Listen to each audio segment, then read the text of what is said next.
This is the Forex Q&A podcast. This is VP, professional Forex prop trader here in the United States, answering your user-submitted Forex questions every Monday morning.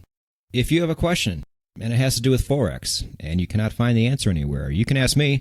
You go to nononsenseforex.com/askvp, fill out the form, and I will answer your question typically within 48 hours. And then maybe, just maybe, your question will make an episode of the show. So very little to complain about in terms of the podcast. We're hitting record numbers on Spotify, which is still by far our number one platform. Thank you, Spotify Nation. iTunes as well, we're hitting record numbers on. And then third would be YouTube, holding steady on YouTube. And then fourth, as far as the most popular platforms that the Forex Q&A podcast is on, would be Stitcher. Stitcher is the main, I think, podcasting platform for Android. It is the one I use. For the most part, I like it. For some reason, it does not play well all the time with the podcast, at least my podcast. So, for those of you out there on Stitcher, understand that every once in a while, Stitcher will not broadcast an episode of the Forex Q&A podcast. We're trying to figure out why this is. It's something to do with my feed. If you have a podcast, you have something called an RSS feed, and you submit it to whatever platform you want to be on. That's the information they read, and then they broadcast your podcast on their platform. For whatever reason, Stitcher insists on being the only platform out there that does not always get the information like everybody else does. So every, 5 episodes or so, you'll have an episode that just doesn't show up. So what I would like you to do if you're on Stitcher is to continue listening to the podcast on Stitcher, because getting good numbers there is important. But you can always go to YouTube. Every podcast I make also broadcasts on YouTube, because a lot of people actually get their podcasts that way. And so you can just go there and catch the episode there if you like, and then just return to Stitcher the next week, because the odds are that we're going to be back. There doesn't seem to be a rhyme or reason why certain episodes make it and certain episodes don't. We're working on that. It's pretty technical, and if it's technical, then it usually loses me. But a big thank you to Stitcher Nation for staying loyal and alerting me to when the podcast does not make it. I can already see it on my end, but I do appreciate the heads up. So here in episode 17, we're going to take just a little bit of a turn this week and kind of take a break from the more technical side of Forex and talk about a unique advantage that I feel like I had before I ever started trading Forex. And on the surface, it may not seem like much of an advantage. It may not seem like it even really relates to Forex, but it absolutely does. And I think without it, it would have taken me even longer to get to the level I did. And I may have never even gotten there, to be honest with you. Because as we had mentioned before, information like my videos and the podcast and the blog didn't exist back then. There was information, there's plenty of it, but it was all the stuff I trash, the stuff that gets you into that 99% and keeps you there forever. So if it wasn't for my natural curiosity, and if it wasn't for this one thing that I did before I ever discovered Forex, I'm not sure if I'd even be talking to you right now. So I think there is an importance here. I think there are lessons here, and I think it does deserve an episode of the podcast. And it is also the answer to a question I got from Tom from Los Angeles, California. Tom asks, you mentioned you were a sports bettor in a past life. I bet sports now. Did your sports betting background have anything to do with you becoming a Forex trader? Okay, so real quick, I know a lot of you guys are newer and have not had a chance to catch all the episodes of the podcast or the YouTube videos or anything like that. So as a lot of you do know, I live in Las Vegas, and I have lived here since 2006. I don't know how much longer I'm going to be here, just because it's a long time for somebody like me to be in one place. But as far as places to end up, I could not have written it any better. I absolutely love it here, and it's one of the best decisions in life that I have ever made.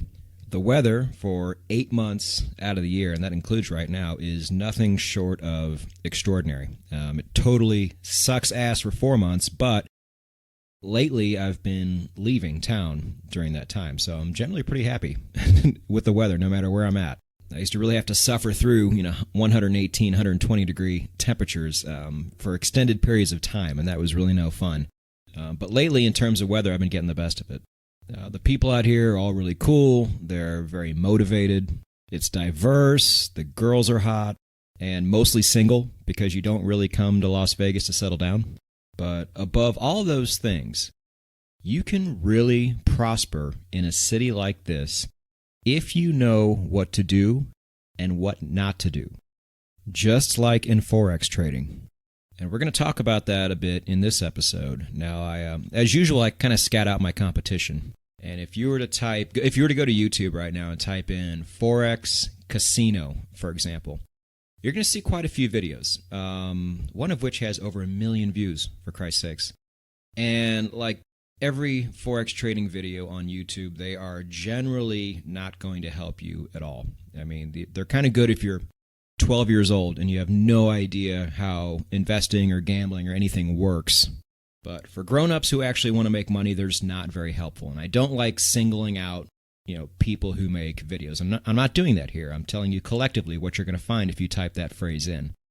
But what the number of video views on some of these videos tells me is, one, there are people that want to really understand the correlation here, and two, it is amazing the type of nonsense that gets religiously followed on Forex YouTube. And as long as it exists, it's going to continue to motivate me to put out the material that I put out. So when I first came to Vegas, I pretty much tried gambling on everything. You're here, you have all this freedom, you're making more money than you typically do. Let's go spend it. Let's go gamble. Let's be of the city, right? Well, then you start losing a lot because that's what you do when you gamble, and you have to make one of two choices. Do I keep doing this, or do I decide that I like money and stop doing it? And so I chose B. Now, over time, I did find something I was relatively good at. I grew up a big sports fan. I always knew a lot more about sports than most people did. And actually, betting on sports was one thing to where I knew there was no actual house edge. You were supposed to lose, but you could actually beat it if you were good at it, compared to something, like slot machines or even blackjack nowadays. There's really no way. It's designed for you to lose money over time, and it's just a question of how much money are you going to lose. But sports betting, there was a little bit of an opportunity there if you really knew what you were doing to prosper and make money. And after a year of not doing that and losing a lot, I finally did start to figure some things out, and I started to actually become profitable over time. I just wasn't super profitable. I couldn't really live off of it, and then once I found Forex, I found something that was, at least in my mind, something I could make a real career out of. Something to where my fate wasn't in somebody else's hands. It was in mine, and so I naturally made that progression. But my sports betting background was key in putting me in a mind frame that was light years ahead of most traders before I even started. And I still made all the stupid mistakes. But had I not had the background I did and learned the things that I learned early on, I'm not sure if I would have ever figured it out. And so I want to pass those lessons on to you. And I already know this podcast is going to go long. I'm looking at it right now. But hey, fuck it. Here we go.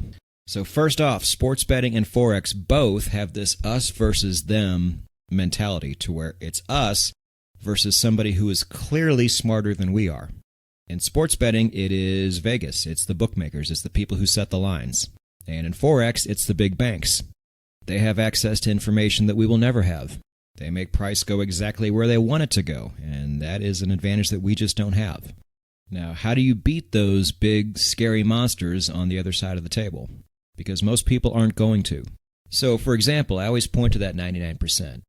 Over 99% of everybody who trades Forex is never going to get to those levels they want. Most of those people are going to lose money. And I've also said it before that Forex trading generally brings in fairly intelligent people right from the start. And that 99% is still 99%, all those things considered. Now, in sports betting, do you think the fail rate is higher or lower than it is in Forex? Have you seen most sports bettors? Have you seen what they look like? How they talk? I can say with supreme confidence that the fail rate in sports betting is even higher than it is in Forex trading. Most people who bet sports are complete idiots, and it doesn't matter what they do. They're going to lose all their money at some point. And because betting on sports is so thrilling, they're going to come back and do it again over and over. Now, over time, I had developed a very, very small reputation for being somebody who actually does come out on the plus side when it comes to betting sports. And so people would come ask me how I did it. And then I would tell them, and immediately they would want no part of my method. Because to them, it just wasn't exciting. And I guess the thrill was more important to them than money, even though they were broke all the time. But as you guys know, I love the unsexy because I would rather have money than the thrill. Because to me, having money is the thrill. But here's what I would do at first. The very first thing I had to realize is what sports am I good at? What sports am I terrible at? It really came down to only one sport that I had any kind of an edge in, and that was college football. And so just like my video where I told you to eliminate everything that doesn't work, I had to completely stop betting on all of these really exciting sports because I just wasn't netting a profit. Now, go tell a basketball fan that the secret to making money is to not bet his favorite sport. He's not going to want to do that. It's totally unsexy, but little does he know that is absolutely step one of what you need to start doing. Eliminate all of the stuff that isn't working, consistently isn't working, and then quadruple down on the very few things that are. For those of you who are new to the podcast, I'm going to link that elimination video down below. That was part of the Core Concepts playlist. The Core Concepts playlist is all the most important concepts you need to know before you even start trading Forex. And that is one of the most important videos on the playlist. But if I went to my local sportsbook, and let's say there were 500 people in the sportsbook at any given time, I could look around and I would know almost for certain that I was the only one in that entire room that had the presence of mind to take this approach. I would sacrifice fun for money. Just like in Forex, I would sacrifice trading the 15-minute chart. I would sacrifice using trend lines and stochastics because in the end, all I really wanted was a constant stream of money that I didn't have to actually go work for. That was my end game, not the instant gratification thrill over and over again.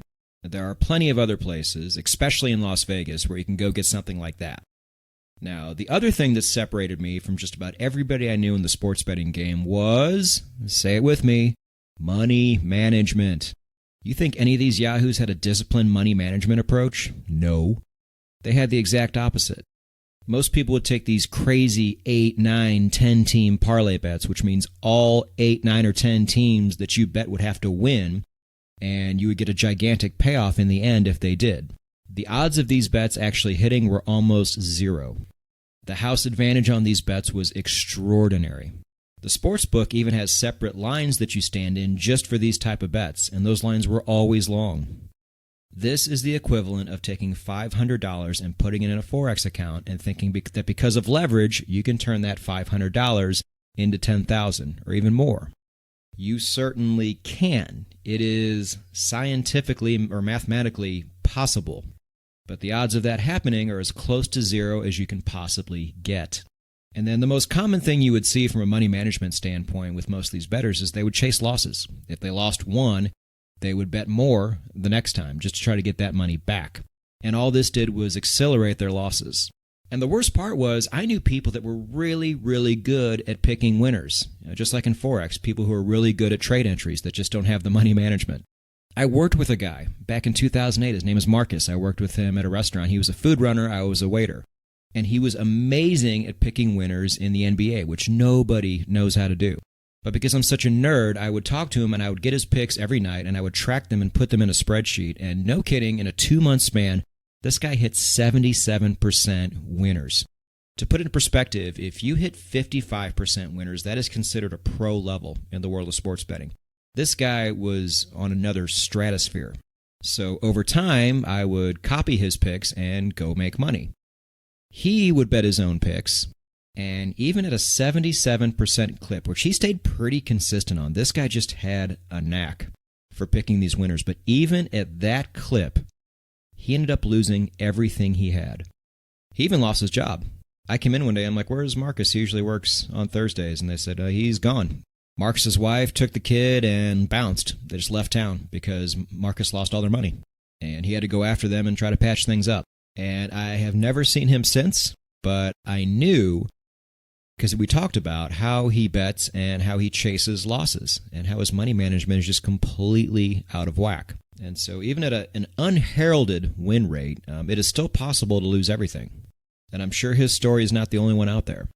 So when you are immersed in this culture and you spend a good 2 years of your life just surrounded by complete idiots with their sports jerseys and their sweatpants, and then you actually run into some people who know what they're doing but just have complete wasted talent because they make dumb decisions over and over again, you learn a few things. The biggest thing I learned is I don't want to be like these people. I don't think I'm amazing, but I'm better than this. I can certainly do better. And I did. I was actually plus money in a game to where almost nobody comes out plus money in the end. And how did I do that? By doing two very simple things: eliminating what didn't work and paying attention to having a disciplined money management approach. Traders, if you just do these two things just in life, things are generally going to turn out well for you. That was really my biggest takeaway from all this. But when it came to actual Forex trading, I did make all those mistakes early on, but I was able to look back and say, wait a minute, I am the Forex version of all these idiots in the sports book. I was able to recognize it pretty quick. And I feel like if I didn't learn these lessons early on in my time here, I may have never been able to get over that initial hump when I first started trading, and I honestly may have never figured it out. And then where would I be? Certainly not here talking to you. So traders, just understand, if there's one takeaway from this episode, it is that the universe will constantly punish and constantly crush people who don't eliminate the things that are holding them back and who don't have a disciplined approach. And nowhere is that more clear than Las Vegas. For God's sakes, if you have an issue or a vice back where you are, whether it's booze or drugs or gambling, definitely don't come here, because all of those things are magnified 100 times over. But if you can get those two concepts locked down and make it a part of your life, the world, just like the Forex market, is there for the taking. So go take it. But before you go take over the world, give me a 5-star review on iTunes, would you? It's the one thing I ask. It's the one thing that really helps the podcast more than anything. And in return, we have a new trading video on Thursday, a new podcast episode next Monday. Go get it.